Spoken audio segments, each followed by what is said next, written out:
Dr. Matthew Gerlach, Decree on the Apostolate of Lay People, February 23, 2013. The decree on the Apostolate of the Laity came at the end of the Council, in the fourth session, November 18, 1965. And it's a rather short document, but it's rich. It does have a lot of food for thought for us.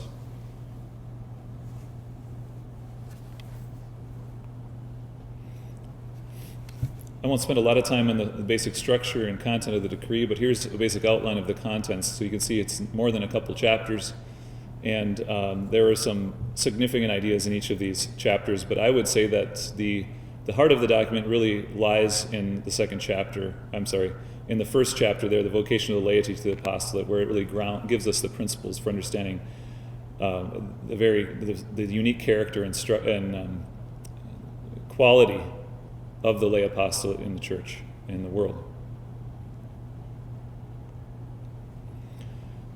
Gaudium Spes in the Pastoral Constitution on the Church in the Modern World identified in chapter 43, number 43, I should say, one of the gravest errors of our day, the dichotomy between the faith which many profess on the one hand and the practice of their daily lives on the other hand. And as we look at the decree on the apostolate of the laity, I think we need to relate it back to this particular error, one of the gravest errors of the modern world. So the question becomes, as we begin, how might we overcome this error as a church, as lay people, and this dichotomy that exists in the world at large and in our own lives in particular and personally. And I think that the answer in general is this. The great task of the laity is to integrate their faith into the practice of their daily lives in the midst of the world at the very heart of temporal affairs. To put it in another way, we're not secular enough if we understand secular the way the Council understands secular. I think there's a way in which we can end up in a kind of ghetto Catholicism that disengages society and disengages our faith from the various activities that make up our daily life. So here's my thesis, okay? So the main point of the talk today. The mystical body of Christ, the Church, is called to engage, not retreat from, the secular order, the order of the world. It does this in and through the apostolate of the laity. So the apostolate of the laity is precisely the way that the church enters into the world and transforms it from within, and is the way that the church itself, as the church, as members of the church, transforms society. And so here are four propositions that I'll be covering in the course of the talk today to kind of work our way through this idea. The first is that the laity have a unique vocation of their own. It's not the absence of a vocation. Talk about vocations. Sometimes we automatically think of priestly vocations and vocations to religious life. We forget that there is, by the Council has stated this very forcefully and clearly, there is a vocation that's unique and distinctive to the lay state itself. And that what's particular about it is that it's secular. That's the second point. The lay state has a secular character to it, and I'll flesh out what I mean by that. And that also, the secular character of the lay state is what distinguishes the spirituality of the lay person. The basis of the apostolate and the manifestation of the apostolate is found in spirituality, in a certain kind of spirituality which must be fostered if you're in the lay state. And without the fourth proposition, without the lay apostolate, the church would not be Catholic enough. And I'll explain what I mean by that too. Obviously there's a couple provocative ambiguities here in a few of these statements, and I hope that I'm clear as we go through. So the first proposition, the first idea. Laity have a unique vocation and indispensable role of their own in the church.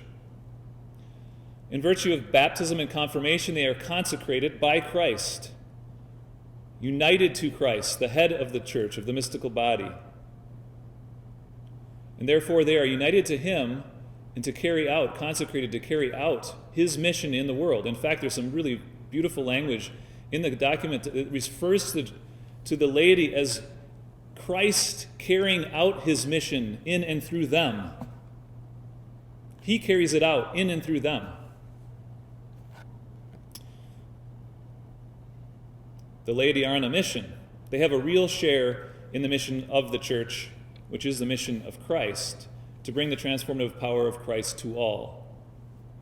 And back in Lumen Gentium, which Bishop Kagan rightly referred to as the kind of the core, the foundational document of the Second Vatican Council, it states that this mission of the church and of the laity themselves, in number 33, is to make the church present and fruitful in those places and circumstances where it is only through them that she can become the salt of the earth. The church can only become the salt of the earth, to be a witness to Christ and communicate the power of Christ to the world, only in and through the laity in certain places and circumstances.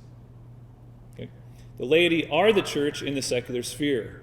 This is a really important point, that we think of the church, and then the church exists. Sometimes we refer to the magisterium as the church, and we know what we're talking about there when we do that, the teaching authority of the church. But we have to be careful that we understand that there is, in the membership of the church, the laity are truly the church in a certain manifestation of the church, and that church as it exists in the world of secular matters. Without the laity, the church cannot fulfill its saving mission. That means that for the church to be the church and to carry the gospel, which is saving for people, for the temporal order, the laity have to do their work, have to carry out their faith. The Council identifies two objectives, two primary goals of the lay apostolate. On the one hand, and perhaps the more obvious to most of us, is that laity have to evangelize and sanctify the world, the everyday, ordinary circumstances of life, okay, to bring the gospel.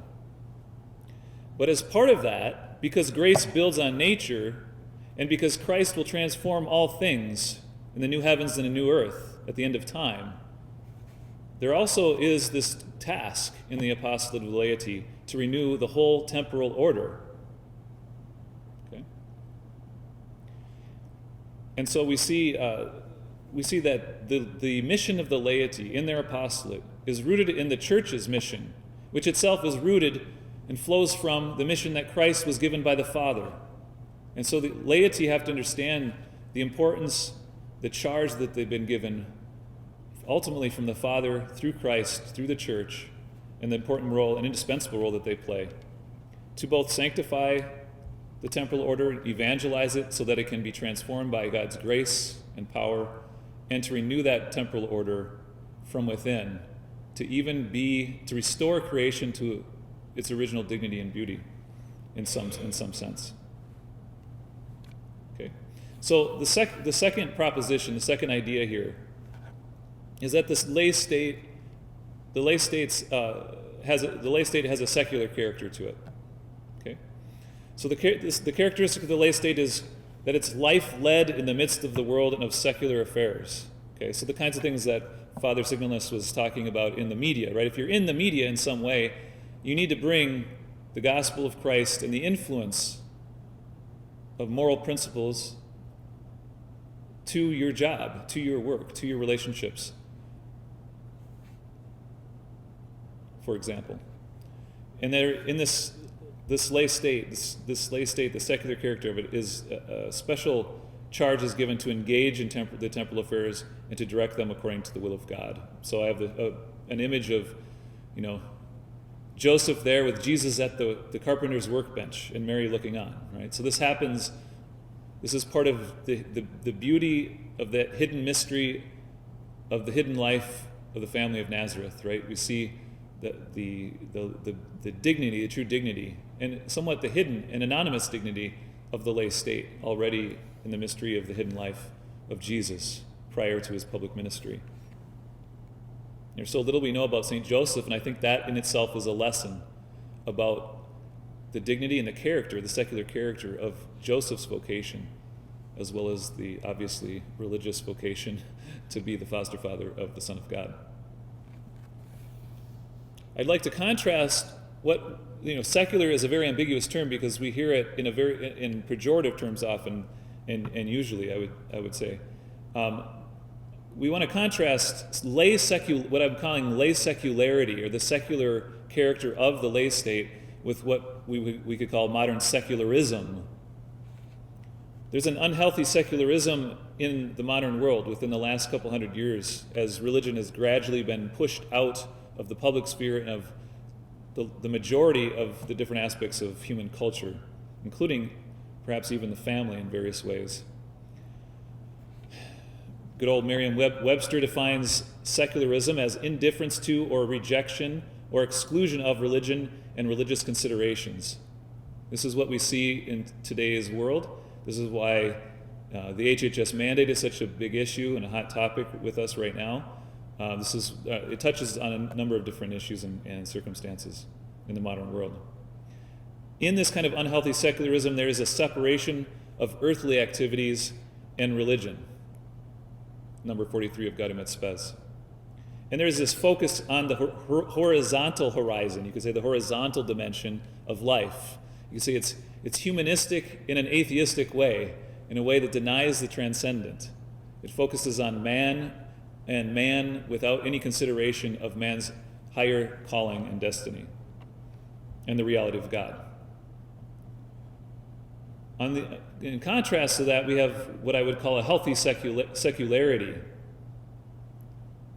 which affirms the value and autonomy of temporal affairs. Right? This is based on the natural order, right? That God has created the world, and that there is a goodness to human nature that still has endured through the fall, and that human reason still has the capacity for coming to know what is reasonable and good and true and beautiful.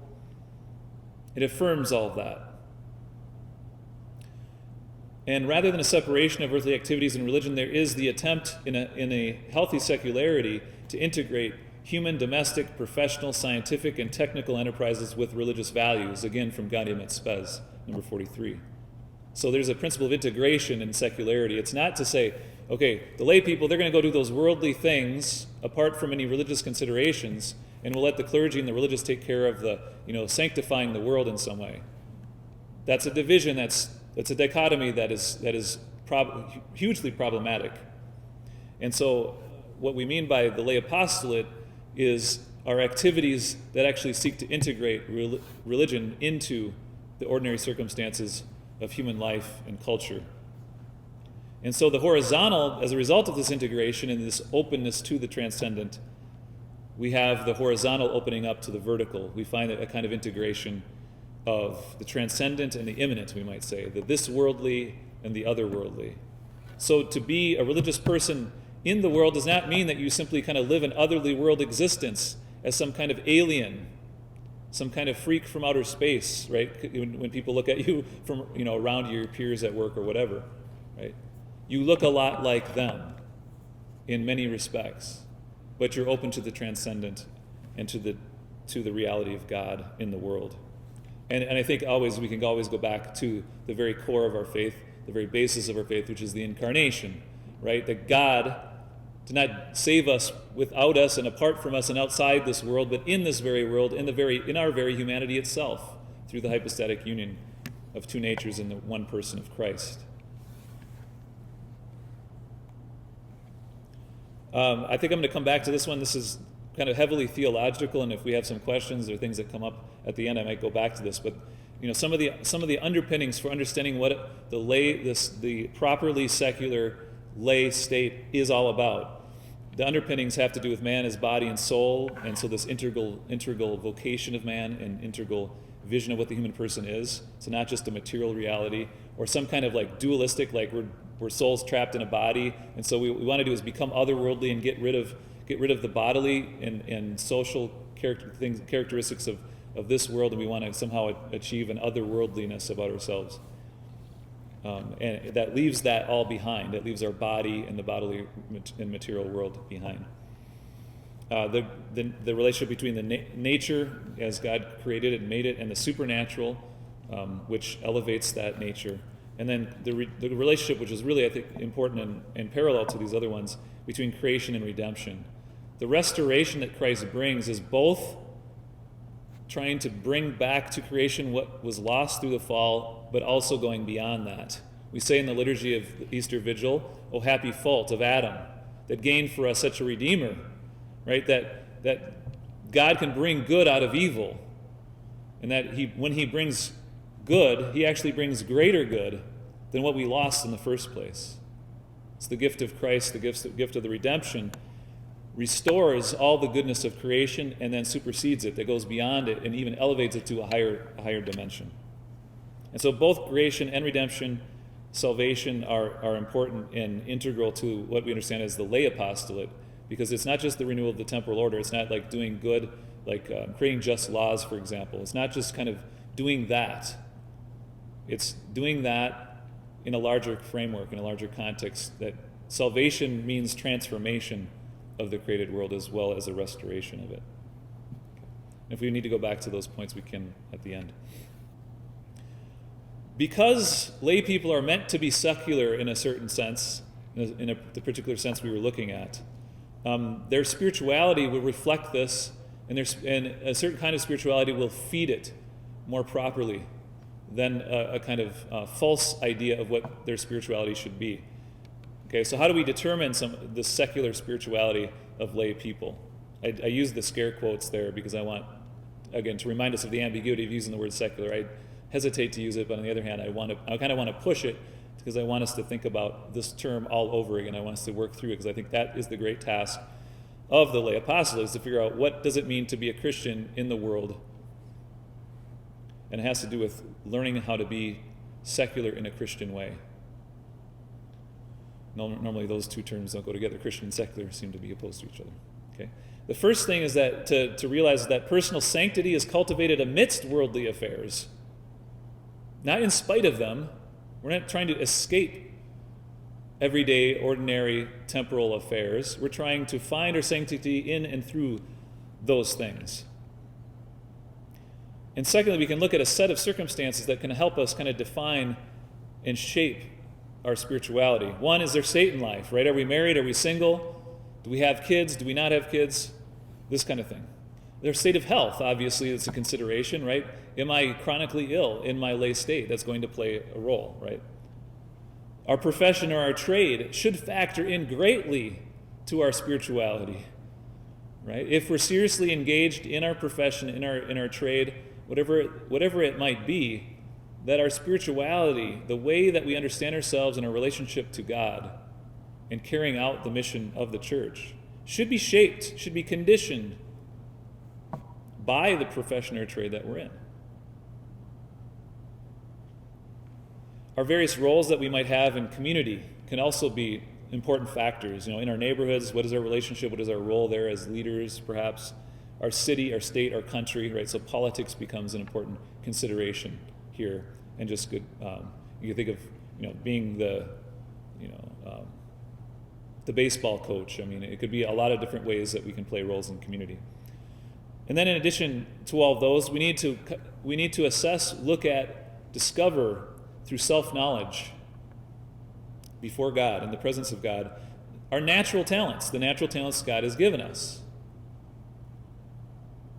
But also, in addition to those, the Council points out special spiritual charisms, spiritual gifts that God has given us. Not just the ones that are common to us all through the sacraments, but distinctive gifts, special kinds of supernatural gifts that God gives to people in order to carry out the mission that He's entrusting to them. All those things factor into the spirituality of the lay person. And then one of my favorite saints, who, almost 400 years before the council, I guess 350 years before the council, was talking a lot like this document talks about the lay apostolate and the spirituality that goes along with that. In St. Francis de Sales' Introduction to Devout Life, he says a couple really important things in the 3rd chapter of part 1. First, he says, this is an example of what I was getting at. A different exercise of devotion is required of each: the noble, the artisan, the servant, the prince, the maiden, and the wife. And furthermore, such practice must be modified according to the strength, the calling, and the duties of each individual. The practice of devotion, what he would call how he would call spirituality, lay spirituality. And then this is one of my favorite quotes from de Sales of all time. It is an error, nay more, a very heresy, to seek to banish the devout life from the soldier's guardroom, the mechanic's workshop, the prince's court, or the domestic hearth. That it is a great error, sounds a lot like Gaudium et Spes. It's a heresy to suggest that somehow the devout life, that to be a Christian somehow excludes entering into the soldier's guardroom, the mechanic's workshop, and so on. In Numbers 3 through 4, in chapter 1 of the decree, we find some elements of the foundations for a lay apostolate. What do we need? We need to remember that the basis for this apostolate is living union with Christ. This is the source. The source is always being united to Christ, having a living union with Jesus Christ. The soul of the apostolate is charity, the vitalizing principle, the principle of life in the lay apostolate is charity, and we might even extend it to say the person of charity, the person of love, the Holy Spirit himself. As part of the foundation for the lay apostolate, we also depend on the various spiritual helps that the church offers us, because there's the church and the laity are over here. Laity within the church can take advantages of all of that the church offers to carry out their apostolate, especially the liturgy and the sacraments. So frequent celebration of the sacraments, participation in the sacraments are essential. They're the foundation, right? The Eucharist nourishes the apostolate because it's the source and center, the summit and climax of Christian life. And then meditation on the Word of God and prayer, and the whole tradition of prayer throughout the ages. That we can learn from this, we can take all this, and this can support us as foundations for the lay apostolate. And then St. Francis in that third chapter of part 1 gives us an image of Jacob's ladder from Genesis, where he talks about the basic kind of structure of that spirituality and the very kind of structure of the devout life itself. He says that the kind of the poles and the sides of the ladder, sacraments and prayer, and then the rungs of the ladder, the steps, are contemplation, moving us towards the love of God, and then descending the steps, bringing what we have from God to doing good works for our neighbor. It's a beautiful image of ascending and descending. And so we should think of the importance here of the connection between what has traditionally been called the contemplative life and the active life. Everybody in the church has an active and a contemplative dimension to their spirituality and spiritual life. And everyone should depend upon a proper kind of relationship, try to discover a proper relationship between the active and the contemplative dimensions of life in order to carry out their apostolate. And laity, no different than others, than the ordained or the religious. So we have an image not of a layperson here, but to make the point as strongest as possible, we have great religious who give us a radical witness to contemplation and action, right? As Mother Teresa says, we are not social workers. We may be doing social work in the eyes of some people, but we must be contemplatives in the heart of the world. Where laity actually might be social workers, but even they should have a contemplative dimension to their life and a contemplative source for carrying out their apostolate. The fourth idea that I want to talk about today to support the thesis for today's talk is that to be fully Catholic, the Church needs the lay apostolate. Okay? Catholic comes from the Greek katholikos. The Latin is the same. Universal, on the whole, according to the whole.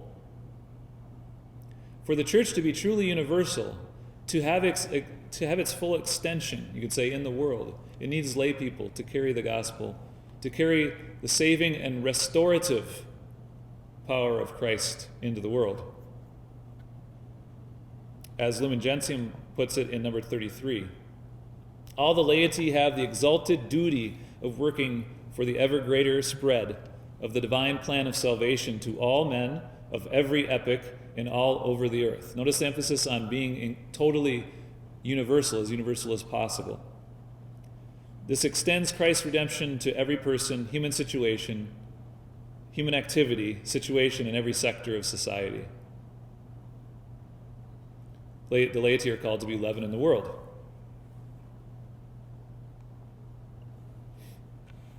Okay, and to kind of highlight what I'm getting at here, I'm calling this on not being ghetto Catholics.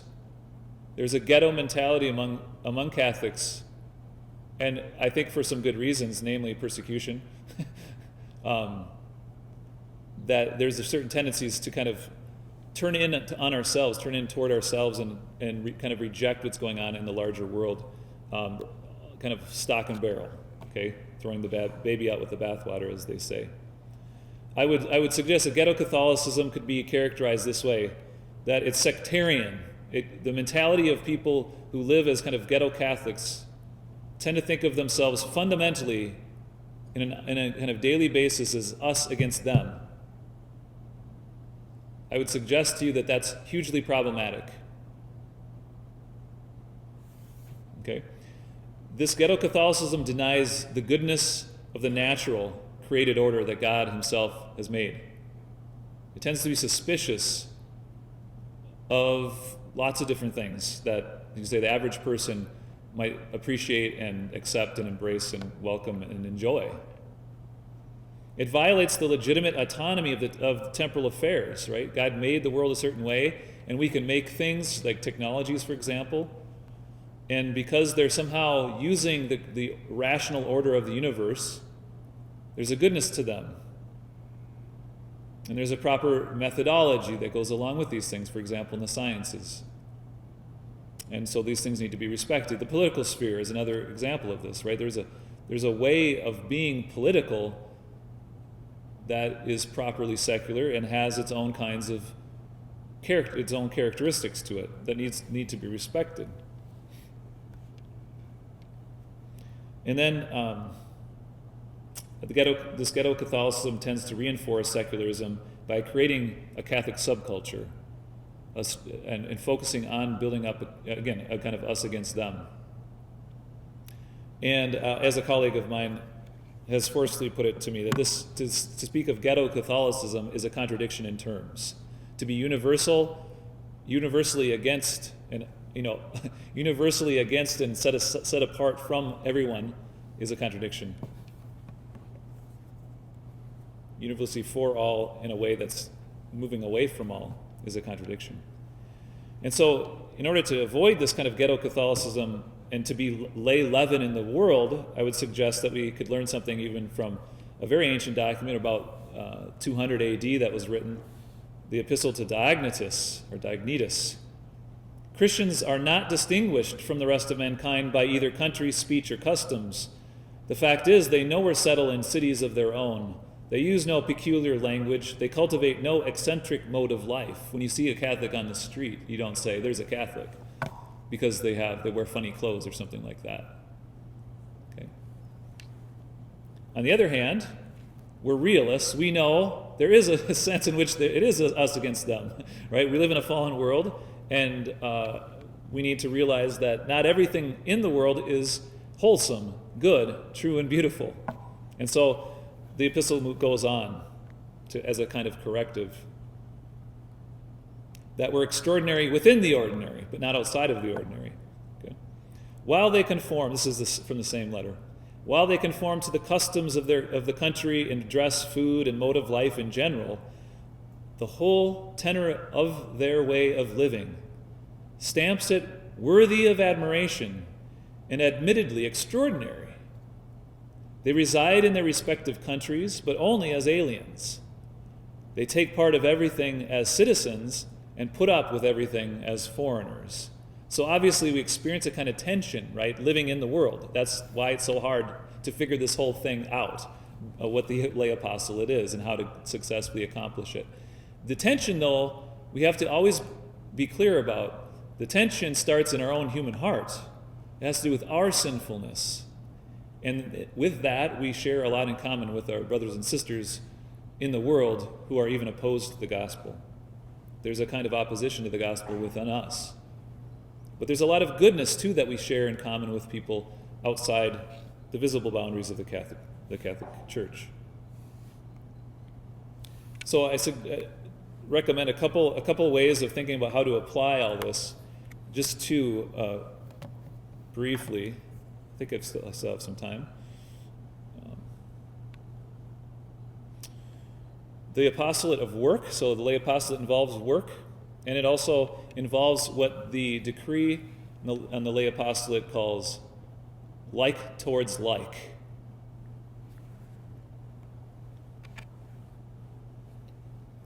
The lay apostolate includes the sanctification and the renewal of human work. Why should we work?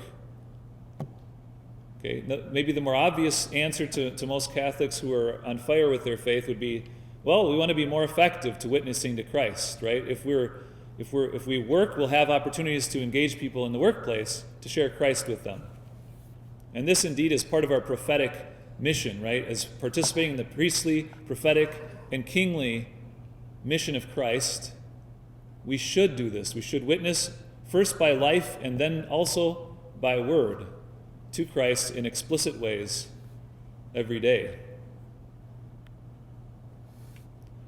But I also suggest that a more fundamental thing that we may need to be recovered is that we need to see the value of our work and what we do in our work, to be good at what we do in our work. We need to offer our work and ourselves in and through our work to God. In other words, to develop ourselves as professionals within whatever profession we're in, or tradesmen in whatever trade we're in. To be a mechanic, to be the best mechanic we can be. And that is the principal way of carrying out our apostolate.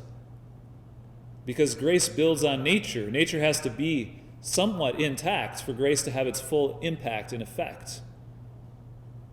Especially when we're talking about spreading the gospel to others. Right? I wouldn't patronize a poor Catholic mechanic, a mechanic who's poor at his trade, if I can go to someone who can fix my car so I know it's not going to break down. But to have both would be better.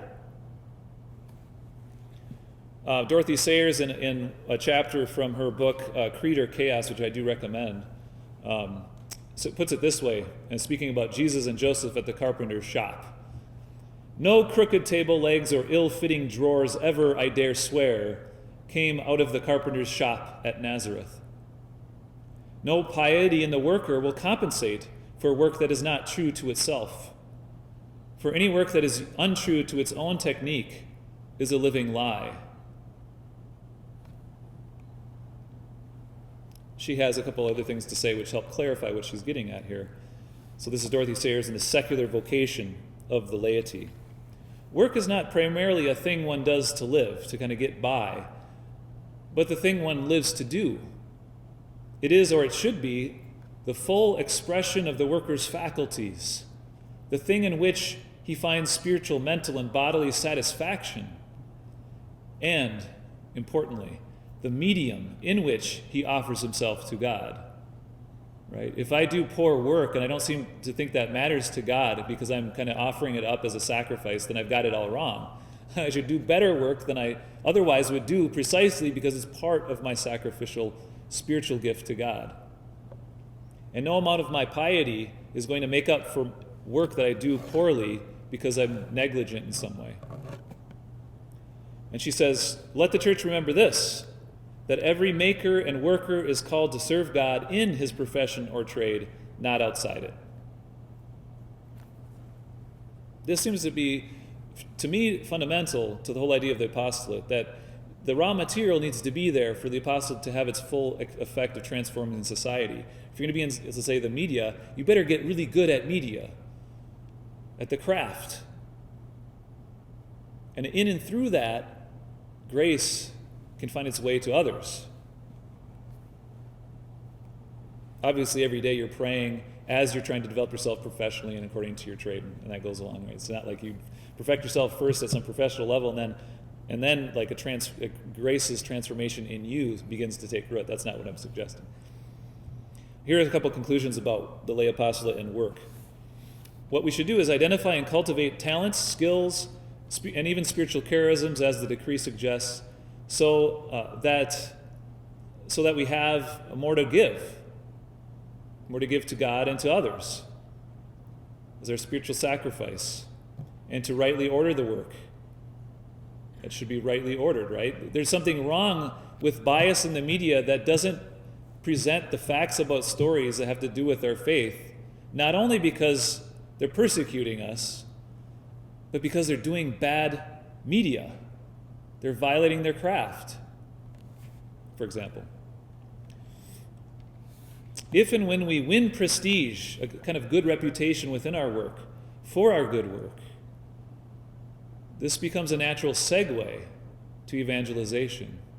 So if we really want to get good at evangelizing people around us, we should get really good at being a good human being and other levels, of doing our work well, looking competent in our profession, being warm, welcoming, listening, being a decent human being by, you could say, natural, even pagan standards. And then the second example of this, do I still have some time, Michelle? Is what the document calls apostolate of like towards like. I think this is beautiful. I think this is worth chewing on, looking it up in the document, reading on it, praying about it, and even talking to others about it, so I get some ideas of how you might accomplish this in your own life. The apostolate of like towards like means this: that we look for things that we have in common with people. We're trying to bring the power of the gospel of Christ to others. We have a fundamental humanity in common with them. And we also share much of the fallen nature with them. But there's lots of other things that we share in common. So toward whom is this exercise, this idea of like towards like? People you work with, you recreate with, people you spend time with, the clerk at the coffee shop, the barista that you see daily. You cultivate a kind of connection with them because you have something in common with them. It may be coffee, like it is with me at Starbucks. It might be, somebody at work that in all other respects you may not have a whole lot in common in terms of religion and the supernatural and the gospel, but you have maybe sports in common with them. You really listen to them, you get to know them as a human being. You get to know what their hobbies are, what their likes, what their dislikes are. You take them seriously as an individual person. You know what their concerns are, what their questions are, maybe what their hang-ups are in regard to the faith. This is really essential. And then in that context of a warm, friendly contact with these different people in our lives, we witness by our lives and by our words. The document's very clear about this, we should let our life speak first. We have to have a certain kind of integrity about our life, a good example, as a basis, as a launch pad, you could say, for witnessing by word. We hear messages constantly throughout the day. People want to see what someone claims to believe in the flesh. They want to see that it's real. And this happens through the witness of a whole lay life. Okay, living your faith in the midst of worldly things and worldly elements. I think this is another important and one of the final points I want to make, that we need to avoid sounding judgmental. We need to judge.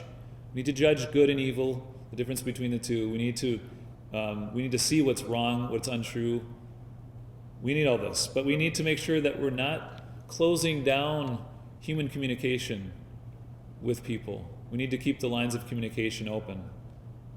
How we say what we say, not just how we live, but also how we say what we say, matters a lot. Okay? And so when we're, talking to someone at work, we have to think about how should I put this in a way that they could possibly hear it? If there's a hard word I need to say, maybe a point of correction, and maybe it's about how the work was done, and they might think, oh, there's this, the religious guy at work, and he doesn't like my work. Well, no, I mean, you have to have some basis besides, religion to be able to give feedback and so on. But how we say matters a lot. And so one of the things that I've kind of concluded over the years now is that whenever we speak to people about things, especially challenging things with regard to the faith and evangelizing, we always need, especially when we disagree with them, we need humility, charity, and joy.